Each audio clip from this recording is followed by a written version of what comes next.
Neat ప్రకంపనలు మరోసారి పార్లమెంట్ను కుదిపేశాయి. Paper లీకేజ్పై చర్చకు పట్టుబట్టిన విపక్షాలు లోక్సభ నుంచి వాకౌట్ చేశాయి. నీట్పై చర్చించాలని స్పీకర్ ఓం బిర్లాను కోరారు ప్రతిపక్ష నేత రాహుల్ గాంధీ. విద్యార్థుల భవిష్యత్తుకు సంబంధించిన విషయంలో గంభీరంగా వ్యవహరించాల్సిన అవసరం ఉందన్నారాయన. దీనిపై స్పందించిన రక్షణ మంత్రి రాజ్నాథ్ సింగ్ కేంద్రం అన్ని అంశాలపై చర్చకు సిద్ధంగా ఉందని స్పష్టం చేశారు. గ్రేస్ మార్కులు పేపర్ లీకేజ్ల ఆరోపణల నేపథ్యంలో నిర్వహించిన నీట్ యూజీ రీటెస్ట్ పరీక్ష ఫలితాలు విడుదలయ్యాయి. వైద్య విద్య అండర్ గ్రాడ్యుయేట్ కోర్సుల్లో ప్రవేశాల కోసం మే నెలలో నిర్వహించిన నీట్ యూజీలో అక్రమాలు చోటు చేసుకున్నాయని దేశవ్యాప్తంగా ఇప్పటికీ ఆందోళనలు జరిగాయి. భారత న్యాయ వ్యవస్థలో కొత్త అధ్యాయం మొదలైంది. దేశవ్యాప్తంగా కొత్త క్రిమినల్ చట్టాలు నేటి నుంచి అమల్లోకి వచ్చాయి.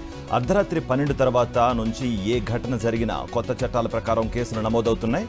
ఇన్ని రోజులు బ్రిటిష్ వలస పాలన నుంచి కొనసాగుతున్న Indian penal code, criminal procedure code, Indian evidence act స్థానంలో కొత్త చట్టాలు అమల్లోకి వచ్చాయి.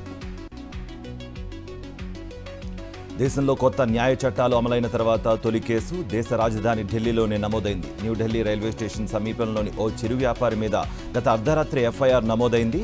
పోలీసులు పెట్రోలింగ్ నిర్వహిస్తున్న సమయంలో ఆ వ్యాపారి రోడ్డు మీద గుట్కా, వాటర్ బాటిల్స్ అమ్ముతూ కనిపించాడు.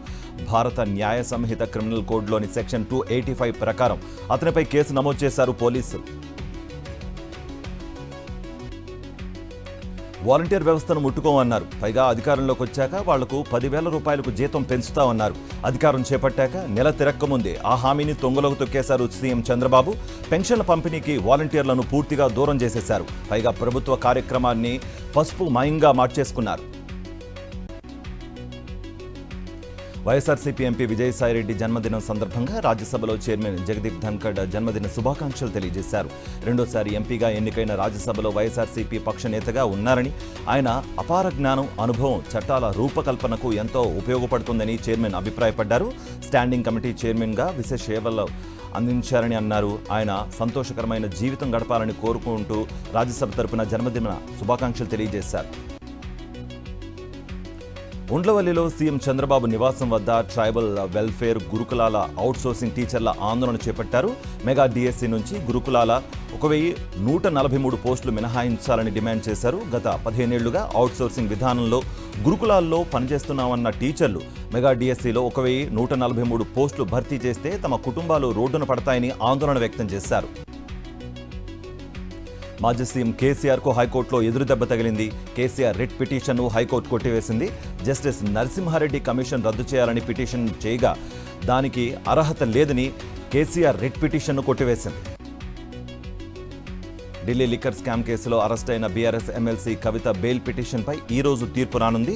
సిబిఐ, ఈడీ కేసుల్లో బెయిల్ దరఖాస్తులను కొట్టివేస్తూ ట్రయల్ కోర్టు ఇచ్చిన ఉత్తర్వులను కవిత సవాల్ చేశారు. ఈ కేసులోని 50 మంది నిందితుల్లో కవిత ఒక్కరే మహిళ అని, దీన్ని పరిగణలోకి తీసుకుని బెయిల్ ఇవ్వాలని కవిత తరపు న్యాయవాది ఢిల్లీ హైకోర్టును కోరారు. వైఎస్ఆర్ జిల్లాలో ఉక్కపోతతో ఉక్కిరిబిక్కిరవుతున్న జనానికి ఉపశమనం లభించింది. రాత్రి జిల్లాలోని కడప నగరంలో భారీగా వర్షం కురిసింది. ఈదురుగాలులతో కూడిన వర్షం కురవడంతో పలు ప్రాంతాల్లో విద్యుత్ సరఫరా నిలిచిపోవడం, జనాలు ఇబ్బందులు పడ్డారు. అంతేకాకుండా జిల్లాల్లోని బుద్వేల్లో కూడా భారీగా వర్షం కురిసింది. కలియుగ వైకుంఠం తిరుమలలో భక్తుల రద్దీ కొనసాగుతోంది. శ్రీవారి సర్వదర్శనానికి 8 గంటల సమయం పడుతోంది. నిన్న శ్రీవారిని 81,000 మంది భక్తులు దర్శించుకున్నాడు. 3.94 కోట్ల రూపాయల ఆదాయం హుండీ ద్వారా సమకూరింది. తిరుపతి టీటీడీ విద్యాసంస్థల్లో హెల్త్ విభాగంలో పనిచేస్తున్న కాంట్రాక్ట్ ఉద్యోగులను తొలగించాలని చూస్తే ఊరుకోమని హెచ్చరించారు సిఐటియు నేతలు. తిరుపతి ఎస్వి ఆర్ట్స్ కాలేజీ ఎదుట నిరసన చేపట్టారు వారు. హెల్త్ విభాగం టెండర్ దక్కించుకున్న A1 సంస్థ ప్రస్తుతం ఉన్న 570 మంది కాంట్రాక్ట్ కార్మికుల్లో కేవలం 370 మందిని మాత్రమే కొనసాగిస్తామని, మిగిలిన వాళ్లను పక్కన పెడతామని చెప్పడంతో ఆందోళనకు దిగారు. శ్రీకాకుళం జిల్లా పట్టణ ప్రాంతంలో ప్రభుత్వ గిరిజన ఉన్నత పాఠశాలలో ఫుడ్ పాయిజన్తో విద్యార్థులు ఆందోళన చెందుతున్నారు. బయట నుంచి ఫాస్ట్ ఫుడ్ తీసుకొచ్చిన హాస్టల్లోని కొందరు విద్యార్థులు తినడంతో అస్వస్థతకు గురై వాంతులు చేసుకున్నారు. అస్వస్థతకు గురైన 7 విద్యార్థులను రిమ్స్ హాస్పిటల్కు తరలించినట్లుగా సిబ్బంది తెలిపారు.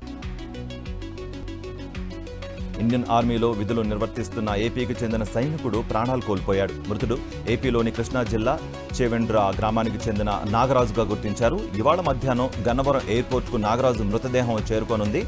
ఎయిర్పోర్ట్ నుంచి చెవెండ్రకు తరలించేందుకు జిల్లా కలెక్టర్ డీకే బాలాజీ ఏర్పాట్లు చేస్తున్నారు. మొన్న లడక్ ఇండియన్ ఆర్మీ యుద్ధ విన్యాసాల్లో జరిగిన ప్రమాదంలో ఏపీకి చెందిన రామకృష్ణారెడ్డి ప్రవాహంలో గల్లంతై మృతి చెందినట్లుగా ఆర్మీ అధికారులు వెల్లడించారు. రామకృష్ణారెడ్డి ప్రకాశం జిల్లా కల్వపల్లి వాసిగా గుర్తించారు. భవిష్యత్ తరాలకు మంచి మార్గంలో విద్యాబోధన అందించేందుకు శిశు మందిర్ విద్యాసంస్థలు దోహదపడతాయని కేంద్ర సహాయ మంత్రి బండి సంజయ్ అన్నారు. సిద్దిపేట జిల్లా హుస్నాబాద్లో సరస్వతి శిశు మందిర్ పాఠశాల నూతన భవనాన్ని బండి సంజయ్ ప్రారంభించారు. సంస్కృతి సాంప్రదాయాలకు శిశు మందిర్ పాఠశాలలు నిలయమన్నారు. బతుకు బంగారు లోకం అనే పాట పాడి అందరినీ అలరించారు. జగిత్యాల జిల్లా కోరుట్లలో వింత ఘటన చోటు చేసుకుంది. చిన్నారులకు గర్భిణీ స్త్రీలకు అందించే కోడిగుడ్డుల్లో కోడిపిల్ల దర్శనమిచ్చింది. రోజు మాదిరిగానే అంగన్వాడీ సెంటర్ నుంచి కోడిగుడ్లను తీసుకువెళ్లిన ఆకుల మాన్విత వాటిని పరిశీలించింది. ఓ గుడ్డు బరువుగా తక్కువగా ఉండడంతో పగలగొట్టి చూసింది. గుడ్డులో నుంచి కోడిపిల్ల కదులుతున్నట్టుగా గుర్తించింది. సిద్దిపేట జిల్లాలోని కుమరవెల్లి మల్లికార్జున స్వామివారిని దర్శించుకుని ప్రత్యేక పూజలు చేశారు ఎంపీ చామల కిరణ్ కుమార్ రెడ్డి. రాష్ట్రంలో గత ప్రభుత్వ హయాంలో రాక్షస పాలన కొనసాగిందని, నేడు కాంగ్రెస్ ప్రభుత్వం రేవంత్ రెడ్డి ఆధ్వర్యంలో ప్రజాపాలన కొనసాగుతోందని ఎంపీ చామల కిరణ్ కుమార్ రెడ్డి అన్నారు. జనగామ జిల్లా జఫ్గడ్డ కేంద్రంలో పురాతన పోతూరు పోచమ్మ ఆలయం శిథిలావస్థకు చేరింది. దీంతో ఆలయ అభివృద్ధి కమిటీ సభ్యులు పునర్నిర్మాణ పనులు చేపట్టారు. ఆలయ నిర్మాణానికి ముగ్గు పోసి కొబ్బరికాయలు కొట్టి పనులు ప్రారంభించారు కమిటీ అధ్యక్షుడు మంచాల ఎల్లయ్య. ములుగు జిల్లా వెంకటాపురం మండలం వీఆర్కేపురం గ్రామ పంచాయతీ నూతన అధ్యక్షుడిగా దామోదర్ ఏకగ్రీవంగా ఎన్నికయ్యారు. ఇక దామోదర్ వీఆర్కేపురం గ్రామవాసి కావడంతో బలిజకూట పెద్దలు యువకులు హర్షం వ్యక్తం చేశారు. ఈ నేపథ్యంలో దామోదర్ను శాలువాతో సత్కరించి సంబరాలు చేసుకున్నారు. వనపర్తి జిల్లా అమరచింతలోని పామిరెడ్డిపల్లి గ్రామ శివార్లో మొక్కలు నాటే కార్యక్రమాన్ని చేపట్టారు. Shri Ramachandra mission heartfulness society సభ్యులు పర్యావరణ పరిరక్షణకై 1000 మొక్కలను నాటినట్లుగా తెలిపారు. వివిధ రకాల మొక్కలు ఉసిరి, మామిడి, నిమ్మ, నేరేడు, జామ, బత్తాయి వంటి రకాల పండ్ల మొక్కలను కూడా నాటారు. సిపిఐ బలంగా ఉన్న స్థానాల్లో కాంగ్రెస్ గెలుపొందిందని, తమిళనాడు వంటి ప్రాంతాల్లో కమ్యూనిస్టుల పట్ల ప్రజల్లో ఉన్న అభిమానాన్ని గుర్తించాలని అన్నారు సిపిఐ రాష్ట్ర కార్యదర్శి ఎమ్మెల్యే పూనంనేని సాంబశివరావు. ఖమ్మం నగరంలో నిర్వహిస్తున్న సిపిఐ పార్టీ తెలంగాణ రాష్ట్ర సమావేశాల ముగింపు కార్యక్రమంలో భాగంగా ఏర్పాటు చేసిన సమావేశంలో ఆయన పాల్గొన్నారు. యాదాద్రి భువనగిరి జిల్లా చౌటుప్పల్లోని తూఫ్రాన్పేట గ్రామంలో భూబాధితులు ధర్నాకు దిగారు. గ్రీన్ స్టార్ వెంచర్లోని 23, 32లో గల 10 కోట్ల విలువైన 100 ప్లాట్లను కబ్జా చేశారంటూ ఆరోపించారు. అంబికా దర్బార్ అధినేత అంబికా ప్రసాద్ కబ్జా చేస్తున్నట్లుగా ఆరోపిస్తూ ధర్నా నిర్వహించారు. బీఆర్ఎస్ ప్రభుత్వం చేసిన పనులకు కాంగ్రెస్ నేతలు ఏదో విధంగా వంకలు పెట్టి అడ్డుకునేందుకు కుట్ర చేస్తున్నారని మాజీ ప్రభుత్వ చీఫ్ విప్ వినయ్ భాస్కర్ అన్నారు. గత ప్రభుత్వం చేసిన పనులకే కాంగ్రెస్ సర్కార్ శంకుస్థాపనలు చేస్తోందని మండిపడ్డారు. విద్యుత్ రంగంలో కేసీఆర్, జగదీష్ రెడ్డి కలిసి 80,000 కోట్ల రూపాయల అప్పులు చేశారని నకరేకల్ ఎమ్మెల్యే వేముల వీరేశం ఆరోపించారు. ఈ వ్యవహారంలో జరిగిన అవకతవకల నుంచి జగదీష్ రెడ్డి తప్పించుకోవాలని చూస్తున్నారని విమర్శించారు.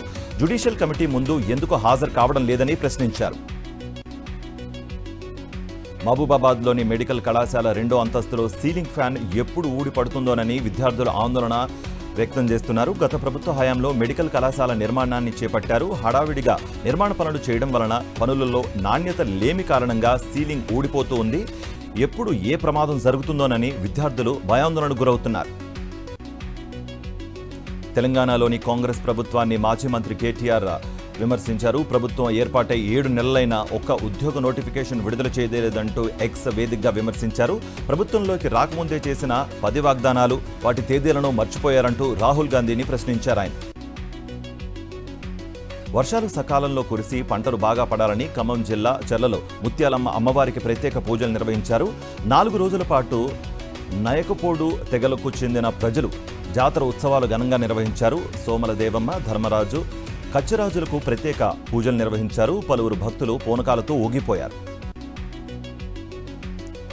ఖమ్మం జిల్లా మల్లెమడుగులో డబుల్ బెడ్రూమ్ ఇండ్ల లబ్ధిదారుల ఆందోళన చేపట్టారు. ఇళ్లు నిర్మించి రోడ్డు వేయడం మర్చారంటూ బురదలో కూర్చుని నిరసన వ్యక్తం చేశారు. అధికారులకు ఎన్నిసార్లు చెప్పినా రోడ్లు వేయడం లేదని ఆవేదన వ్యక్తం చేశారు బాధితులు. నెల్లూరులోని కొత్త హాల్ సెంటర్ సమీపంలో ఉన్న ఓ చిట్స్ ఆఫీస్లో అగ్ని ప్రమాదం చోటు చేసుకుంది. 3వ ఫ్లోర్లో ఉన్న ఆఫీస్ నుంచి దట్టంగా పొగలు అలుముకున్నాయి. బిల్డింగ్ 3 పక్కల నుంచి పొగలు కమ్ముకోవడంతో గమనించిన స్థానికులు ఫైర్ సిబ్బందికి సమాచారం అందించారు. ఘటనా స్థలానికి చేరుకున్న అగ్నిమాపక సిబ్బంది మంటలను ఆర్పివేశారు.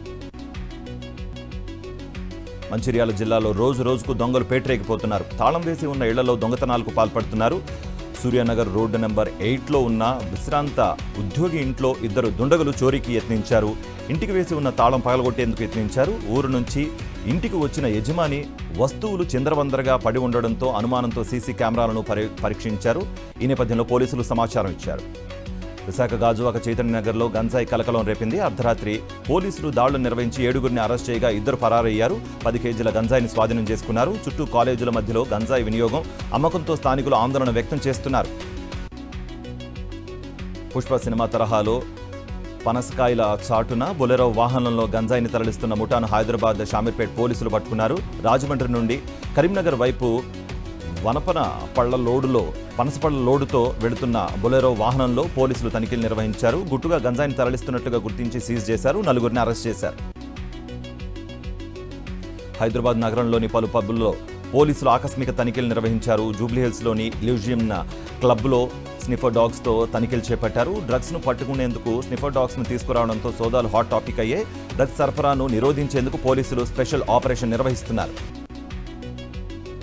ఇండియన్ ఆర్మీ చీఫ్గా జనరల్ ఉపేంద్ర ద్వివేది బాధ్యతలు స్వీకరించారు. 2022 మే నుంచి ఆర్మీ చీఫ్గా ఉన్న జనరల్ మనోజ్ పాండే పదవీ విరమణ చేయడంతో ఆయన స్థానాన్ని ఈయన భర్తీ చేశారు.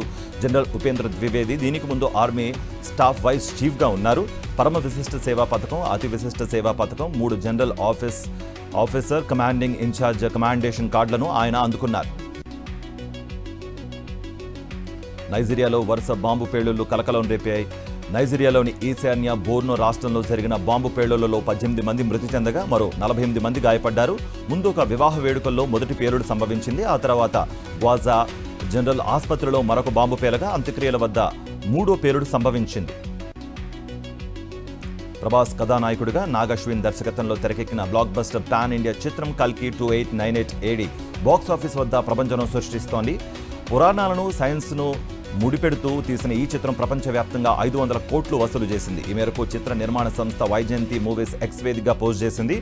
ఈ వారాంతానికి 500 కోట్ల క్లబ్లో చేరిపోయింది. T20 ప్రపంచ కప్ గెలిచి విశ్వ విజేతగా అవతరించిన భారత క్రికెట్ జట్టును పార్లమెంట్ అభినందించింది. ఉభయ సభల్లో సభ్యులు ఛాంపియన్స్ను అభినందించారు. ఈ విజయం భావితరాలకు స్ఫూర్తిదాయకమని ప్రశంసించారు. T20 వరల్డ్ కప్ నెగ్గిన భారత క్రికెట్ జట్టు బార్బడోస్లో ఇరుక్కుపోయింది. హరికేన్ బెర్రిల్ కారణంగా స్వదేశానికి తిరిగి రావడం ఆలస్యమవుతోంది. తుఫాన్ ఎఫెక్ట్తో బార్బడోస్ విమానాశ్రయం మూతపడింది. అన్ని విమానాలు రద్దయ్యాయి. దీంతో మన ఆటగాళ్లు, సహాయ సిబ్బంది, మీడియా ప్రతినిధులు బార్బడోస్లో చిక్కుకుపోయారు. T20 వరల్డ్ కప్ గెలిచిన భారత జట్టుకు బీసీసీఐ భారీ నజరానా ప్రకటించింది. కాసుల వర్షం కురిపించింది.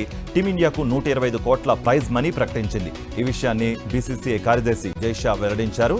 ఆటగాళ్లు ఎంతో అంకితభావంతో అద్భుతంగా ఆడారని కొనియాడారు. జట్టుతో పాటు కోచింగ్ సిబ్బంది ఎంతో కష్టపడ్డారని ప్రశంసించారు.